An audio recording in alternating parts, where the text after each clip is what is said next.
عليكم الصيام كما كتب على الذين من قبلكم لعلكم تتقون. السلام عليكم ورحمة الله وبركاته. الحمد لله والصلاة والسلام على رسول الله وعلى آله وصحبه ومن تبعهم بإحسان إلى يوم الدين. أما بعد.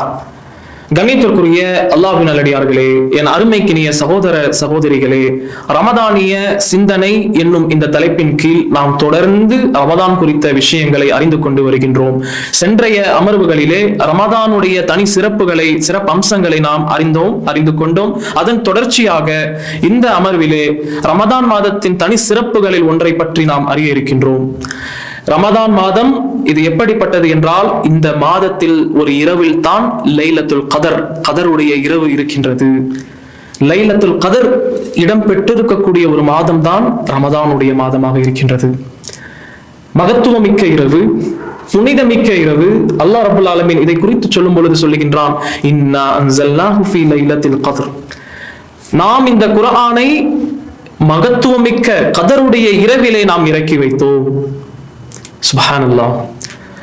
இன்னும் அந்த மகத்துவமிக்க அந்த லைலத்துல் கதருடைய சிறப்பை பற்றி அல்லாஹ் அடுத்த வசனத்திலே சொல்லும் பொழுது சொல்கின்றான், லைலத்துல் கத்ரி கைரும் மின் அல்ஃபி ஷஹர்.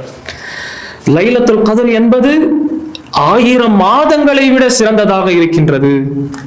சுப்ஹானல்லாஹ்.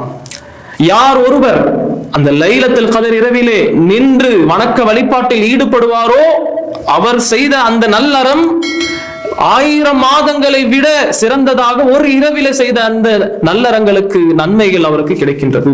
அதாவது கிட்டத்தட்ட 83 வருடங்கள் ஒருவர் நின்று வணக்கத்தை செய்கிறார், இபாதத்து செய்கிறார் என்றால் அவருக்கு எவ்வளவு நன்மை கிடைக்குமோ ஒரு இரவிலே அந்த நன்மைகள் எல்லாம் அந்த லைலத்துல் கத்ர் இரவை அடைந்தவருக்கு கிடைக்கின்றது.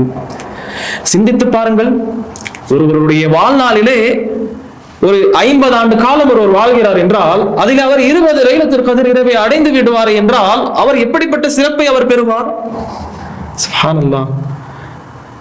கிட்டத்தட்ட 1000 ஆண்டுகளுக்கு மேல் அது சென்று விடும். சுப்ஹானல்லாஹ். ஆக இப்படிப்பட்ட சிறப்பு வாய்ந்த இரவு தான் இந்த லைலத்துல் கத்ருடைய இரவாக இருக்கின்றது. ஆக இந்த மகத்துவத்தை உணர்ந்து இந்த சிறப்பை அறிந்து அந்த இரவை நாம் தேட வேண்டும். நபி ஸல்லல்லாஹு அலைஹி வஸல்லம் நமக்கு வழி காண்பித்து இருக்கிறார்கள். லைலத்துல் கத்ர் இரவை கடைசி 10 தேட வேண்டும் என்றும், அதிலும் குறிப்பாக ஒற்றைப்படை இரவுகளிலே தேட வேண்டும். 21, 23 என ஒற்றைப்படை இரவுகளிலே தேட வேண்டும் என்றும், அதிலும் குறிப்பாக கடைசி 3 ஒற்றைப்படை இரவுகளிலே தேட வேண்டும் என்றும் நபிகள் நாயகம் ஸல்லல்லாஹு அலைஹி வஸல்லம் நமக்கு சொல்லி இருக்கிறார்கள். யார் ஒருவர் மன் قام ليلة القدر إيمانا واحتسابا غفر له ما تقدم من ذنبه.